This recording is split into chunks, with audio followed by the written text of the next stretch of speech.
The Internet in the year 2009. We send emails, make calls over the Internet, and discuss topics we take an interest in. Even our banking is going virtual. But what we take for granted today was only a vague idea 50 years ago. In order to understand how we got this far, let's go back to 1957, when everything began. Before 1957, computers only worked on one task at a time. This is called batch processing. Of course, this was quite ineffective. With computers getting bigger and bigger, they had to be stored in special cooled rooms. But then the developers couldn't work directly on the computers anymore. Specialists had to be called in to connect them. Programming at that time meant a lot of manual work, and the indirect connection to the computers led to a lot of bugs, wasting time and fraying the developers' nerves. The year 1957 marked a big change. A remote connection had to be installed so that the developers could work directly on the computers. At the same time, the idea of time sharing came up.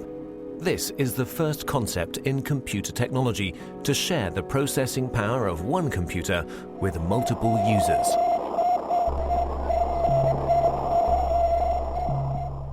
On October 4th in 1957, during the Cold War, the first unmanned satellite Sputnik 1 was sent into orbit by the Soviet Union. The fear of a missile gap emerged. In order to secure America's lead in technology, the US founded the Defense Advanced Research Project Agency in February 1958. At that time, knowledge was only transferred by people. The DARPA planned a large-scale computer network in order to accelerate knowledge transfer and avoid the doubling up of already existing research. This network would become the ARPANET. Furthermore, 3 other concepts were to be developed, which are fundamental for the history of the Internet. The concept of a military network by the RAND Corporation in America. The commercial network of the National Physical Laboratory in England. And the scientific network Cyclades in France. The scientific, military, and commercial approaches of these concepts are the foundations for our modern Internet. Let's begin with the ARPANET, the most familiar of these networks. Its development began in 1966. Universities were generally quite cautious about sharing their computers. Therefore, small computers were put in front of the mainframe. This computer, the interface message processor, took over control of the network activities, while the mainframe was only in charge of the initialization of programs and data files. At the same time, the IMP also served as interface for the mainframe. Since only the IMPs were interconnected in a network, this was also called IMP subnet.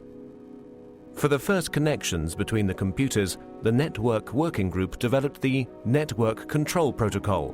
Later on, the NCP was replaced by the more efficient Transmission Control Protocol. The specific feature of the TCP is the verification of the file transfer. Let's take a short detour to England. Since the NPL network was designed on a commercial basis, a lot of users and file transfer were expected. In order to avoid congestion of the lines, the sent files were divided into smaller packets, which were put together again at the receiver. Packet switching was born.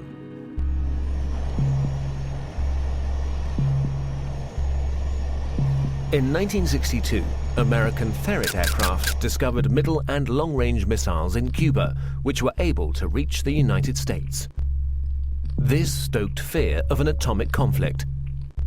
At that time, information systems had a centralized network architecture. To avoid breakdown during an attack, a decentralized network architecture had to be developed, which, in case of loss of a node, would still be operative. Communication still used to work through radio waves. That would have caused problems in case of an atomic attack. The ionosphere would be affected and the long-wave radio waves wouldn't work anymore. Therefore, they had to use direct waves, which, however, don't have a long range. A better solution was the model of a distributed network. Thus, long distances could be covered with a minimum of interference. Another milestone followed with the development of the French network Cyclades. Since Cyclades had a far smaller budget than ARPANET, and thus also fewer nodes, the focus was laid on the communication with other networks. In this way, the term Internet was born. Moreover, Cyclades' concept went further than ARPA's and the MPL's. During communication between sender and receiver, the computers were not to intervene anymore, but simply serve as a transfer node. Cyclades' protocol went through all machines using a physical layer that was implemented into the hardware, providing a direct connection with the receiver, an end-to-end structure. Inspired by the Cyclades network and driven by the incompatibility between the networks, their connection gained in importance everywhere. The phone companies developed the X.25 protocol, which enabled communication through their servers, in exchange for a monthly basic charge, of course. DARPA's transmission control protocol was to connect the computers through gateways. And the International Organization for Standardization designed the OSI reference model.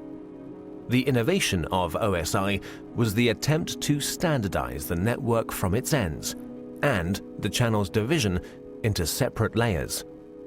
Finally, the TCP assimilated the preferences of the OSI reference model and gave way to the TCP/IP protocol, a standard which guaranteed compatibility between networks, and finally merged them, creating the Internet. By February 28, 1990, the ARPANET hardware was removed, but the Internet was up and running.